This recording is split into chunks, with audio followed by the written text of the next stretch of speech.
जैसा कि आपने देखा कि अंदर ज्योतिष पुंज ऐप का इनॉग्रेशन सेरेमनी चल रही है और इस वक्त हमारे साथ मौजूद है डॉक्टर राजेश ओझा, जो कि एक बहुत ही अच्छे विद्वान हैं, दिल्ली से हमारे साथ यहाँ पर जुड़े हैं। आइए इनसे बात करते हैं और इनसे भी ऐप के बारे में भी जानेंगे और इनके बारे में भी जानेंगे। नमस्कार सर।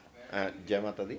सर। और मैं आचार्य डॉक्टर राजेश ओझा और निकिता जी हैं, जो ज्योतिष पुंज के अनेक विषयों पर आज चर्चा करेंगे। और पहले ही प्रश्न करते करते एक प्रश्न इन्होंने दिया कि आज ज्योतिष पुंज ऐप का इनोग्रेशन है। जी। सबसे पहले तो हमें ये पता होना चाहिए कि वास्तव में ऐप है क्या चीज़ है। ऐप है क्या? और इस ऐप के पीछे में हम भागते तो हैं, परंतु हमें इसके विषय में नॉलेज होना चाहिए, ज्ञान होना चाहिए। ऐप का जो प्रादुर्भाव है सन 2008 में हुआ था। पहले हम कहा गया है ना कि अर्थ धर्म काम मोक्ष, 4 वेद हैं, 18 पुराण हैं, 6 शास्त्र हैं।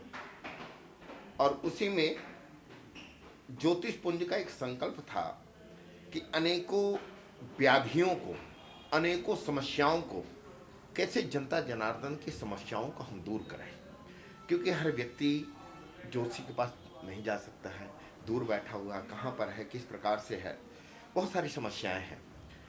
तो ऐप को हिंदी में कहते हैं कि आधुनिक संगणक एप्लीकेशन, जी। अर्थात अनेकों विधा को, अनेकों विद्याओं को एकाग्रचित कर देना, एक जगह ला करके इकट्ठा करना। और यदि कोई व्यक्ति परेशान है तो उस ऐप में जाए। जैसे कि कुंडली, हर व्यक्ति जानना चाहता है कि मेरी कुंडली की क्या स्थिति है।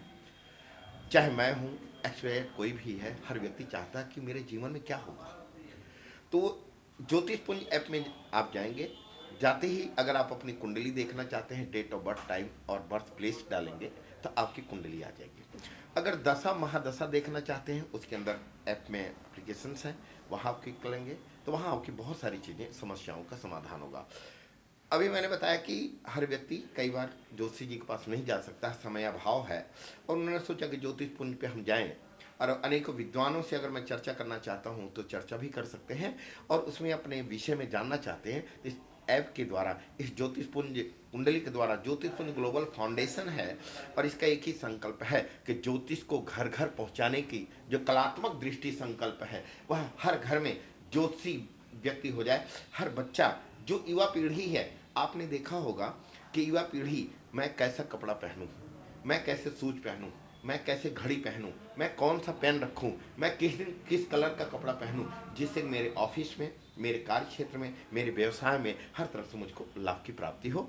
तो इस ज्योतिष पुंज ग्लोबल फाउंडेशन का जो संकल्प था इस ऐप के द्वारा, और लोगों तक पहुंचने का एक सबसे सहज और सरल आसान तरीका था कि हम इस एप्लीकेशन से लोगों तक पहुंचेंगे और ज़्यादा से ज़्यादा लोग इसको देखने की कोशिश करेंगे। जी, तो हमने ज्योतिष पुंज ऐप के बारे में जाना, लेकिन अब मैं आपसे रिक्वेस्ट करती हूँ कि हम डॉक्टर राजेश ओझा वास्तव में क्या हैं, हम उनके बारे में जानना चाहते हैं। देखिए, आध्यात्म गुरु, ज्योतिष से डॉक्टरेट हैं। ज्योतिष से आज करीब 20 साल से ऊपर हो गया है ज्योतिष का कार्य करते करते। और ज्योतिष और ज्योतिष पुंज एक अर्थ है। एस्ट्रोलॉजर्स अंग्रेजी में शब्द आया है। एस्ट्रो। एस्ट्रोलॉजर का कोई महत्व नहीं होता है। ज्योतिषी, ज्योतिषा नाम चक्षु, ज्योतिष उसको कहते हैं 6 शास्त्रों में, शिक्षा, कल्प, निरूप, छंद, ज्योतिष, जो वेदों का नेत्र कहा गया है। अर्थात परेशान व्यक्ति को यदि एक कोई मार्ग मिल जाए, एक कोई मार्गदर्शक उत्तम मिल जाए, तो उसके समस्त कठिनाइयों का जहाँ समावेश हो जाए, जहाँ कठिनाइयों का समाधान हो जाए, उसको ज्योतिषी कहते हैं, उसको ज्योतिष कहते हैं। जीवन में यदि आपके मार्गदर्शक उत्तम हो जाए, मार्गदर्शक अच्छा मिल जाए, क्लास टीचर अच्छा मिल जाए, तो हमारा जीवन, हमारे जो माता पिता हैं अपने आप कई बार बच्चे के कुंडली ऐप में डालते हैं, और डालने के बाद देखते हैं कि क्या मेरा बच्चा आईएएस बनेगा, डॉक्टर बनेगा, पीसीएस बनेगा या इंजीनियर बनेगा। आप ऐसे नहीं पता कर सकते। आपको करना क्या है, एक अच्छे विद्वान ज्योतिषी के पास जाएं और अपने बच्चे के जब कुंडली आप दिखाएं तो सबसे पहले आपके अंतःकरण में सकारात्मक ऊर्जा होनी चाहिए, सकारात्मक सोच होनी चाहिए, क्योंकि आपके बच्चे का भविष्य आज उस कुंडली में है और उस विद्वान के द्वारा प्रदत्त किया जाएगा। और वह विद्वान अगर ये बता देता है कि आपका बच्चा आईएएस बनेगा, तो आपका दृढ़ जो संकल्प है वह संकल्प इतना मजबूत होता है कि आपका बेटा आईएएस बन जाता है। तो ये मेरा कहना है कि ज्योतिष ऐप जो है ज्योतिष पुंज का, इसका यही है कि अनेकों नेशनल इंटरनेशनल सभी ज्योतिषियों को एक मंच पर लाना और सबके कष्टों का निदान करना। जो कौन सा ज्योतिषी सबसे अच्छा है, कौन सा ज्योतिषी अंक ज्योतिष में, फलित ज्योतिष में, पामिष्ट में, हर जिसका कोई कुंडली नहीं है, वो क्या करते हैं, कहते हैं भाई मेरे हाथ देख लो। हाथ की रेखाओं से हमें बताया जाता है कि आपका भविष्य कैसा होगा। तो अच्छे विद्वानों से अगर मिलते हैं तो मेरा भविष्य उज्जवल होता है। जी, बहुत बहुत शुक्रिया सर आपका हमें समय देने के लिए। एक आखिरी सवाल कर सकते हैं जी आपसे? बताएं। सर, जैसा कि आपने कहा कि इंजीनियर बनते हैं, डॉक्टर बनते हैं, आईएएस बनते हैं, और आजकल तो एक क्रेज़ चल रहा है कि यूपीएससी की तरफ भाग रहे हैं लोग।